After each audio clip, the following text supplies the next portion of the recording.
those look amazing. And red velvet cookies.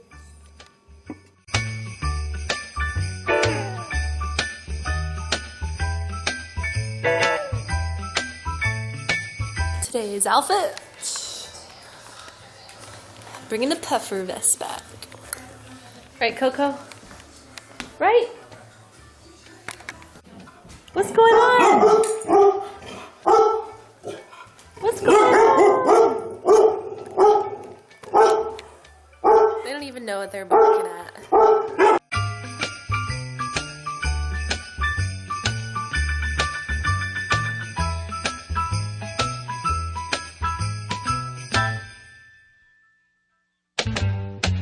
My mini Bath & Body Works haul. Vanilla bean body spray, peppermint or twisted peppermint spray, and then red velvet sheer body gel, shower gel. They all smell incredible. So if you've ever competed before, you probably have experienced like post-competition blues or feeling down, like depression, sad, not knowing how to deal with your body putting weight back on. So I'm gonna kind of go over like 5 different tips to kind of help you get over that feeling. I know I've been there. I've had that feeling like, oh my gosh, I'm getting so fat and I don't have shredded abs anymore, or I'm not super toned, my muscles aren't showing as much as I used to, like all of that kind of stuff. So first things first, you cannot expect to stay stage lean all year round. It's just not healthy. It's miserable if you even try to do that. Nobody wants to live, at least I don't personally, wants to live in a deficit year round. Even during like your off season or improvement season, as I like to call it, because you should always be creating new goals for yourself. So that kind of like segues into the first tip that I have for beating the post-comp blues.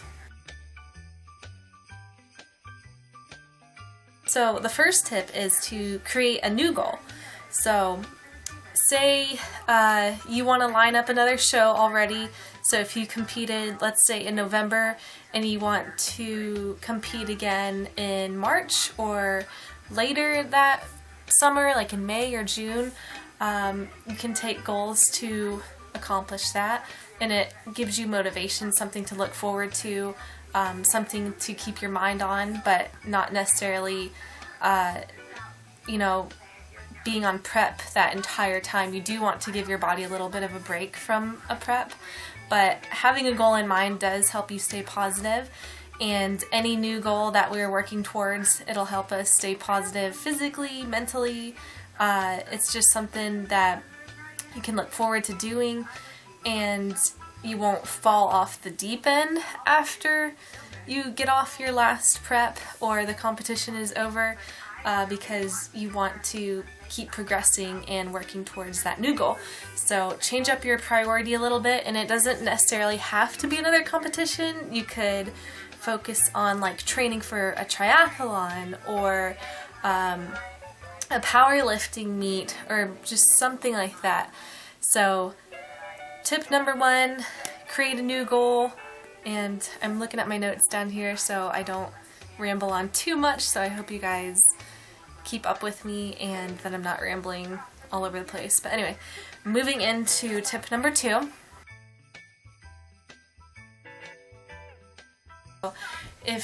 When you're going through a prep, you're constantly going to the gym, probably 5, 6, maybe even 7 days a week if you're really pushing it. You're always getting in that training. It's your top priority. You got to get it done. You got to get your cardio in because you want to look the best on stage, be the best version of you, create your body to the best that it can look for that stage. So that's all like in your mind is, I gotta get to the gym, I gotta do this, I gotta do that, this workout has to be perfectly done. when we've been on prep for so long and we have that goal in mind of getting on stage, we tend to kind of lose that focus after the competition's over, and you might lose motivation and not want to go to the gym because you had been doing it for months and months at a time. So to keep that motivation, maybe try something new.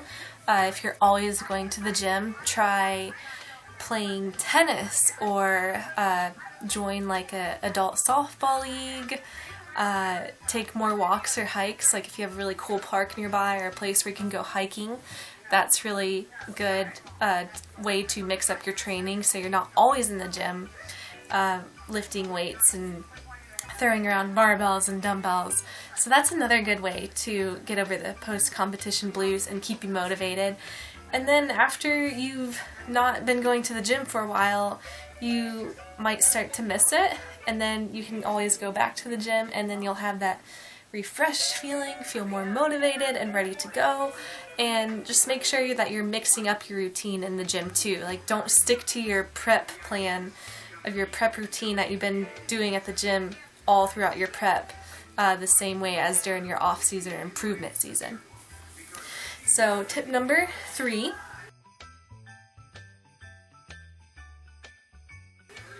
I always do it this way.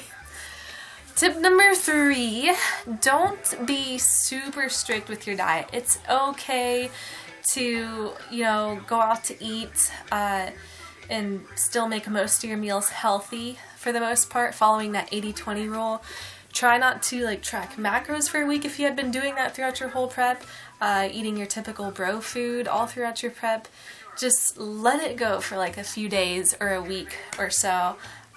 Mainly get all your whole nutritious foods in still, just don't track anything. Give your mind a break from it, basically. So try going out to eat with friends and family and enjoying that burger that you didn't get for months at a time and have no regrets about it.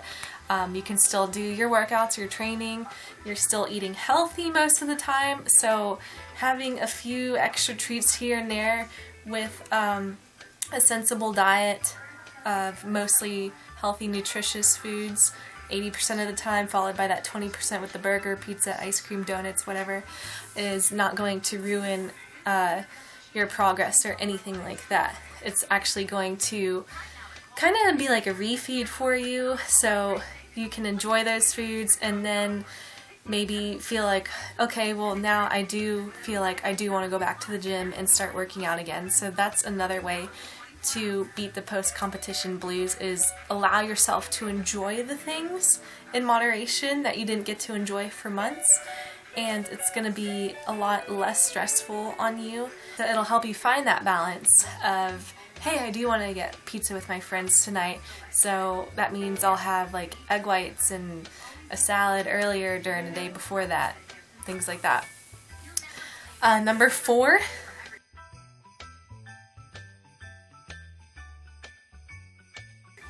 take a trip somewhere or travel, change your scenery up.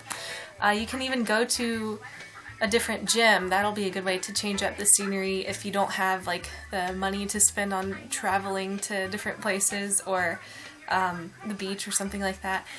For me personally, I actually got to go to Aruba 2 weeks after my show with my sister, who's a flight attendant, so that's perks with that. Not everybody can do that, but even just, like I said, changing up your scenery of going to a different gym in your area, or, referring back to our previous tip, taking hikes, a break from the gym, change of scenery, you're outside, you're not inside all the time. That can help you stay motivated and stay positive mentally also. So change it up a little bit, your environment, help you feel more positive, re-motivated, if that's a word, whatever, I'm gonna go with it. And the last tip, change your focus. So when we're in prep, our main focus is always on the gym, always on prepping our meals, meal prepping, eating at certain amounts of time, or eating at like 2 to 3 hours every day, sticking to those types of foods day in, day out. Basically almost like no sugar, very low carbs, getting ready for that show. That's our number one priority, so we tend to put like friends, family on the back burner, our significant others. So after the show's done, change your priority. Like, training shouldn't be your top priority over your family and your loved ones, your friends, since you have put them on the back burner for so long and they've supported you for that.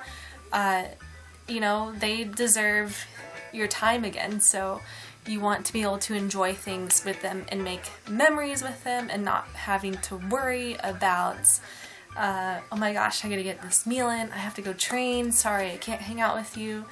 No, there will be times that you can train, and there will be times where you can eat mostly all your healthy foods and enjoy, you know, having that birthday cake with like your dad or for his birthday or something like that. So it's all about balancing it out post-competition,